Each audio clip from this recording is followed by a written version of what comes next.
कहानी की शुरुआत होती है सन 1991 से, जहां पर मिजोरी के कैटल स्प्रिंग्स में कुछ टीनेजर्स पार्टी कर रहे होते हैं और इनकी पार्टी हो रही होती है ओल्ड बे पेन कॉर्न सिरप की फैक्ट्री के सामने। तभी एक लड़की लड़के को इशारा करती है, जिसके बाद ये दोनों के दोनों इंटीमेट होने के लिए कॉर्नफील्ड यानी कि मक्के के खेतों में चले जाते हैं। और जब ये दोनों एक दूसरे के बहुत करीब होते हैं तभी वहां पर एक क्लाउन आता है जो इन दोनों को मार देता है। दरअसल इस खौफनाक क्लाउन को लोग यहाँ पर फ्रेंडो के नाम से जानते हैं। कई साल बीत जाते हैं और अब हम एक लड़की को दिखाया जाता है जिसका नाम क्विन है। वो अपने डैड के साथ इस शहर में जिसका नाम कैटल स्प्रिंग्स है वहां पर शिफ्ट हुई है। उसके डैड डॉक्टर हैं। दरअसल क्विन की मॉम की अब मृत्यु हो चुकी है, जिस वजह से उसके अपने डैड के साथ रिश्ते बहुत अच्छे नहीं हैं। अब इस शहर में सेटल होने के बाद क्विन का एडमिशन स्कूल में हो जाता है। जब वो स्कूल जा रही होती है तभी उसका नेबर उसे मिलता है जो उसी के स्कूल में पढ़ता है और ये दोनों के दोनों वॉक करते हुए स्कूल जा रहे होते हैं। क्विन देखती है कि यहाँ के जो लोग हैं वो बहुत ज्यादा फ्रेंडली नहीं है, वो किसी से बात नहीं करते। उसका नेबर उसे समझाता है कि स्कूल में बहुत सारे ऐसे स्टूडेंट्स हैं जिनका बिहेवियर बहुत ही गलत है, तुम्हें उनसे दूर रहना चाहिए। क्विन अपनी क्लास में लेट पहुंचती है, जहां पर वो देखती है कि बच्चे क्लास टीचर का मजाक उड़ा रहे हैं। वो क्लास टीचर की फोटो को फोटोशॉप में एडिट करने के बाद उसके प्रिंट निकालते हैं और दीवारों पर लगा देते हैं। क्लास टीचर फ्रस्ट्रेट होकर वहां से चला जाता है और अब क्विन की एक लड़के से मुलाकात होती है जिसका नाम कोल है। कोल उसे अपने सभी फ्रेंड्स से मिलवाता है। जल्दी क्विन भी उनकी फ्रेंड बन जाती है, जिसके बाद कोल उसे कुछ वीडियोस दिखाता है जो कि उसने अपने दोस्तों के साथ मिलकर क्लाउन के ऊपर बनाए होते हैं। दरअसल उसका यूट्यूब चैनल है और इन वीडियोस को वो अपने चैनल पर डालता है। अब स्कूल से घर जाने के बाद क्विन अपने डैड के साथ एक रेस्टोरेंट में जाती है जहां पर उसके डैड उसे समझा रहे होते हैं। तभी वहां पर बाहर उसके दोस्त यानी कि कोल और उसका ग्रुप आ जाता है जो क्विन को बुलाते हैं। यहाँ पर पहले से शहर के शेरिफ होते हैं जो क्विन को कोल और उसके दोस्तों के साथ जाने से मना करते हैं। कोल इस शहर के मेयर का बेटा है और उनके मुताबिक ये पूरा का पूरा ग्रुप बहुत ज्यादा बिगड़ा हुआ है। दरअसल यहाँ पर जो ओल्ड बेपिन कॉर्न सिरप फैक्ट्री थी उसे किसी ने जला दिया था और सबका यही मानना है कि ये कोल और उसके दोस्तों का काम है। पर क्विन उनकी बात नहीं मानती और कोल और उसके दोस्तों के साथ यहाँ से चली जाती है। कोल क्विन को बताता है कि हमने बेपिन कॉर्न सिरप फैक्ट्री में आग नहीं लगाई, हम कुछ दिन पहले वहां पर शूट जरूर कर रहे थे पर वो काम हमारा नहीं था।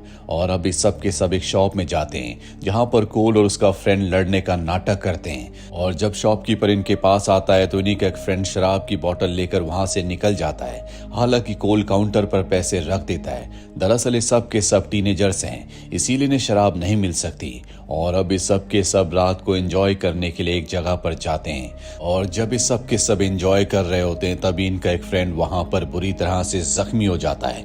पीछे से क्लाउन आता है जिसे देखकर क्वीन जोर से चिल्लाती है और ये उसके इस रिएक्शन को शूट कर लेते हैं। दरअसल उसके साथ ये सब मिलकर प्रैंक कर रहे थे ताकि उसके इस वीडियो को अपने यूट्यूब चैनल पर डाल सकें। क्वीन भी इस बात को माइंड नहीं करती और अब वो कोल के साथ अकेले में बैठने के लिए जाती है, जहां पर कोल उसे बताता है कि कुछ वक्त पहले मेरी सिस्टर एक पहाड़ी की चोटी से पानी में जंप मार रही थी पर नीचे पत्थर था जिस वजह से उसकी मृत्यु हो गई। क्वीन बताती है कि हाल ही में मेरी मॉम की भी मृत्यु हुई है। इन दोनों का बॉन्ड बहुत अच्छा हो जाता है। कोल क्वीन को छोड़ने के लिए उसके घर जाता है, जहां पर गाड़ी में क्वीन उसे किस करती है। तभी उसके डैड वहां पर आ जाते हैं जो क्वीन पर बहुत गुस्सा करते हैं क्योंकि बहुत ज्यादा रात हो चुकी थी। घर के अंदर जाने के बाद इनके बीच में आर्गुमेंट्स होते हैं। क्वीन अपने कमरे में चली जाती है, जिसके बाद वो कोल के यूट्यूब चैनल पर अपने वीडियो को देखती है जो पहले पोस्ट कर दिया गया था। वो ध्यान से जब वीडियो को देख रही होती है तो उसे पता चलता है कि इनका वो फ्रेंड जो कि क्लाउन बनकर उसे डरा रहा था, उसके पीछे एक और साया है, वो भी क्लाउन है, यानी कि उसके पीछे एक और क्लाउन था। क्वीन ये बात सबको बताती है। जो लड़का क्लाउन बना होता है वो भी इस फोटो को देखता है। तभी उसकी डोर बेल बजती है। वो देखता है कि बाहर क्लाउन खड़ा है। उसे लगता है कि उसके दोस्त उसके साथ मजाक कर रहे हैं। वो दरवाजा नहीं खोलता।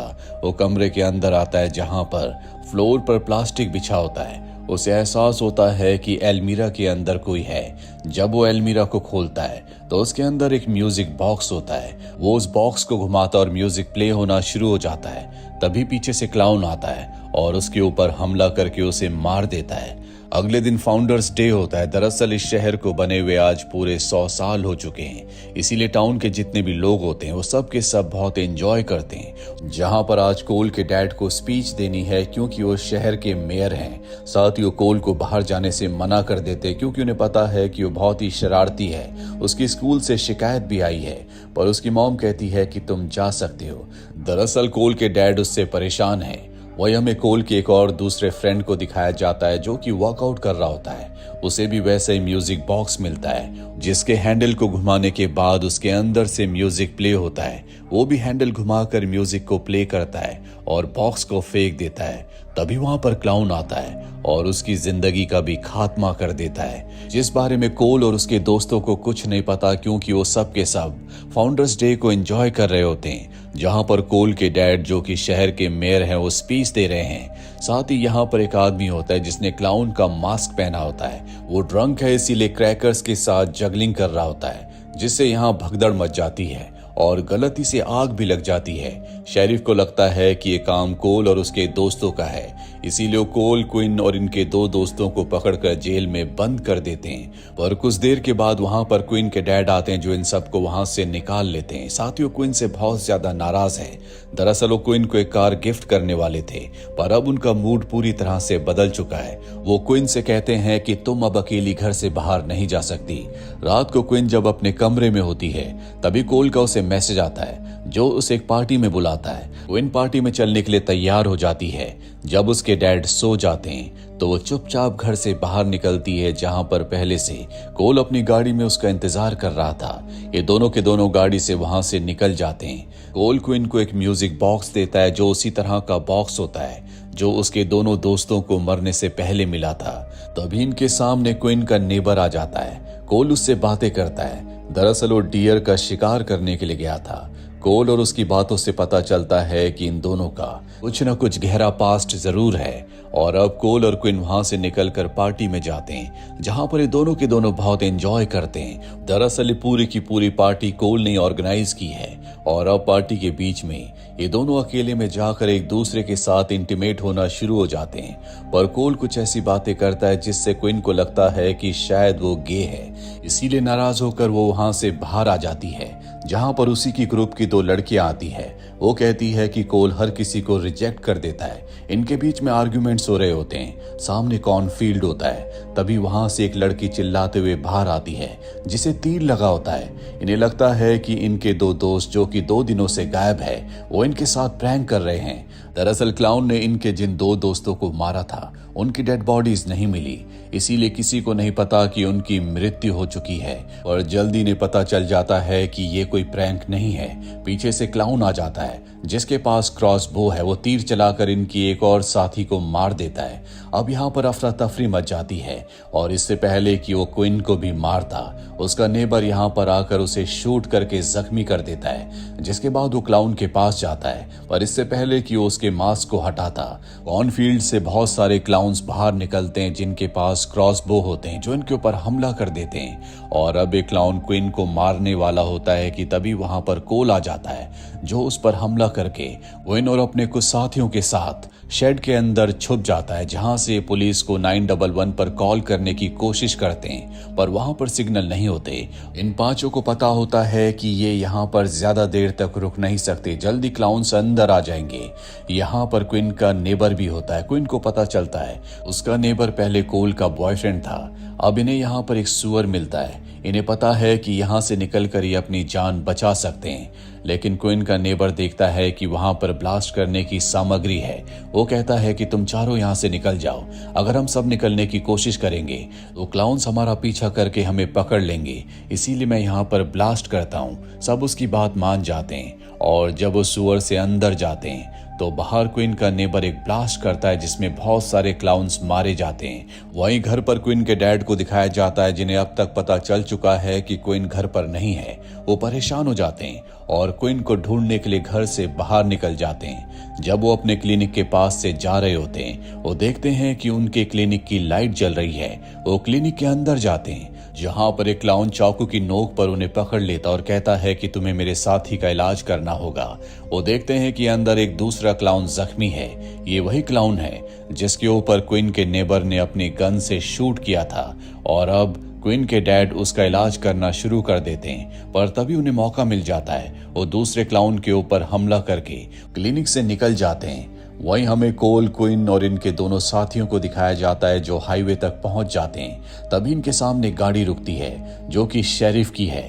हालांकि ये शेरिफ को सब कुछ बताते हैं, लेकिन शेरिफ इनकी बातों पर विश्वास नहीं करते और कोल को अरेस्ट करके अपने साथ ले जाते हैं। जिसके बाद क्वीन और उसकी जो दोनों साथी हैं कॉर्नफील्ड से मदद के लिए घर की तरफ जाते हैं, लेकिन बहुत सारे क्लाउन्स पहले से कॉर्नफील्ड में होते हैं जो इनके ऊपर हमला करते हैं और इनकी एक और साथी को मार देते हैं। क्वीन और उसकी जो फ्रेंड होती है वो किसी तरह से घर में पहुंच जाते हैं, जहां पर जो घर का ओनर होता है वो खुद भी क्लाउन की ड्रेस में होता है। साथ ही देखते हैं कि वहां पर कोल, क्वीन और इनके सभी साथियों की फोटोज होती है, यानी कि वो इनके पूरे ग्रुप को खत्म करना चाहते हैं। और अब क्वीन की जो फ्रेंड होती है क्लाउन उसे मार देता है। वो क्वीन के ऊपर भी हमला करता है, लेकिन क्वीन उसे ही मारने में कामयाब हो जाती है। इसके बाद क्वीन यहाँ से भागने के लिए गाड़ी में बैठती है, लेकिन गाड़ी मैनुअल होती है और मैनुअल गाड़ी उसे चलानी नहीं आती। तभी वहां पर 4 क्लाउन्स आते हैं जो उसे पकड़कर ओल्ड बेपेन कॉर्न सिरप की फैक्ट्री के अंदर ले जाते हैं और अब ये चारों के चारों अपने मास्क को यानी कि क्लाउन वाले चेहरे को हटाते हैं। इनमें एक शेरिफ होता है, दूसरा उसका क्लास टीचर, तीसरी वो वेट्रेस होती है जिसके रेस्टोरेंट में अक्सर वो अपने डैड के साथ जाया करती है और चौथा वो शॉपकीपर जिसकी शॉप से इन सब ने मिलकर शराब की बोतल को चुराया था। और अब यहाँ पर एक और फ्रेंडो यानी कि क्लाउन आता है जो इन सब का लीडर है और जब वो अपने मास्क को उतारता है तो पता चलता है कि ये और कोई नहीं बल्कि शहर का मेयर यानी कि कोल के डैड है। क्वीन इन सब को देखकर इनकी असलियत को जानकर हैरान होती है। वो पूछती है कि आप ये सब क्यों कर रहे हैं। कोल के डैड बताते हैं कि हमारा ट्रेडिशन 100 सालों पुराना है, लेकिन आज की जो जनरेशन है वो उसे खत्म कर रही है, जो हम नहीं होने देना चाहते। 1960 के दशक में यहाँ पर होबोज आए थे जिनकी वजह से हमारा ट्रेडिशन खतरे में था, इसीलिए यहाँ के लोगों ने क्लाउन बनकर उनका खात्मा किया। 1990 के दशक में यहाँ पर हिप्पीज आए, हमने उनका भी खात्मा किया और अब तुम्हारी जनरेशन से हमारे ट्रेडिशन को खतरा है, इसीलिए टाउन के जितने भी सीनियर लोग हैं वो सब मिलकर तुम लोगों का खात्मा कर रहे हैं। जिसके बाद उनके पीछे से एक पर्दा हटता है जहाँ पर कोल को उन्होंने रस्सी के साथ बांध कर लटकाया होता है। वो कोल से कहते हैं कि मैं तुम्हें अपना बेटा नहीं मानता, तुम्हारी वजह से मेरी बेटी मारी गई। कोल कहता है कि मेरी उसमें कोई गलती नहीं थी, वो एक एक्सीडेंट था और उसके डैड को, मेयर को इस बात से कोई फर्क नहीं पड़ता। उन्होंने इस तरह से सेटअप किया होता है कि सबको ऐसा लगे कि कोल ने सबको मारा है। उसके बाद उसने अपनी जिंदगी का खात्मा कर लिया और अब वो शेरिफ से कहते हैं कि क्वीन को मार दो। और इससे पहले कि क्वीन को मारा जाता उसके डैड गाड़ी से दीवार को तोड़कर फैक्ट्री के अंदर आ जाते हैं, जिसके बाद वो शॉपकीपर और वेट्रेस को मार देते हैं। वो अपनी बेटी को यहाँ से भागने के लिए कहते हैं और जब वो वहां से भाग रही होती है तो शेरिफ उसका पीछा करते हैं, लेकिन किसी तरह से क्वीन उन्हें मारने में कामयाब हो जाती है और एक कमरे में जाकर छुप जाती है। वहीं हमें मेयर को दिखाया जाता है जो अपने बेटे को मारना चाहते हैं, जिसके लिए उन्हें कार को मूव करना होगा, लेकिन कार के टायर्स के नीचे कचरा आने की वजह से कार मूव नहीं हो रही होती। और अब कोल अपने डैड से बात करता है जिससे हमें पता चलता है कि कुछ वक्त पहले इस फैक्ट्री में जो आग लगी थी जिसका इल्जाम कोल और उसके दोस्तों के ऊपर आया था, दरअसल वो आग कोल और उसके दोस्तों ने नहीं बल्कि खुद मेयर ने लगवाई थी, क्योंकि फैक्ट्री लॉस में चल रही थी और सबको सैलरी देनी पड़ती थी, जिस वजह से उन्हें बहुत लॉस हो रहा था। आग लगने के बाद फैक्ट्री के इंश्योरेंस का पैसा उन्हें मिला, यानी कि एक ही तीर से उन्होंने 2 शिकार किए और अब वो गाड़ी को हटाकर यहाँ से निकल जाते हैं। कोल लटक जाता है, लेकिन तभी वहां पर क्वीन के डैड आकर उसके पैर पकड़ लेते हैं। यहाँ पर क्वीन का नेबर आ जाता है जो कोल का बॉयफ्रेंड भी है। वो रस्सी पर गोली चलाकर कोल की जान बचा लेता है। इसके बाद दोनों एक दूसरे के गले मिलते हैं। क्वीन भी यहाँ पर आ जाती है और अब जो यहाँ पर गाड़ी होती है वो ऑटोमेटिक नहीं बल्कि मैनुअल है, लेकिन फिर भी अपने डैड की इंस्ट्रक्शंस के साथ क्वीन उस गाड़ी को चलाती है। तब इनके सामने टीचर आ जाता है जो इनके ऊपर हमला करना चाहता है और क्वीन अपनी गाड़ी से उसे उड़ाकर खत्म कर देती है। ये चारों के चारों बच गए हैं, पर मेयर अब भी जिंदा है जो यहाँ से भागने में कामयाब हो गया। 1 साल बीत चुका है, 1 साल से कोई घटना नहीं हुई और अब क्वीन के डैड शहर के मेयर के इलेक्शन के लिए खड़े हुए हैं। क्वीन के साथ उनके रिश्ते पहले से बहुत अच्छे हो चुके हैं। क्वीन का स्कूल भी खत्म हो चुका है और वो कॉलेज के लिए निकल रही है। यहाँ पर कोल और उसका नेबर जो कि अब रिलेशनशिप में है, उनके बारे में सबको सब कुछ पता है। वो उसे सी ऑफ करने के लिए आते हैं। क्वीन अब कोल से नाराज नहीं है। वो उन्हें बाय करके अपनी गाड़ी से यहाँ से निकल जाती है। उसे अपनी गाड़ी में वही म्यूजिक बॉक्स मिलता है जो कि क्लाउन के आसपास होने का एक संकेत है। वो उसे उठाती और गाड़ी से बाहर फेंक देती है और तभी उसके अंदर से क्लाउन निकलता है। इसी के साथ ये फिल्म, ये कहानी यहीं पर खत्म हो जाती है। उम्मीद करते हैं कि ये कहानी आपको पसंद आई होगी।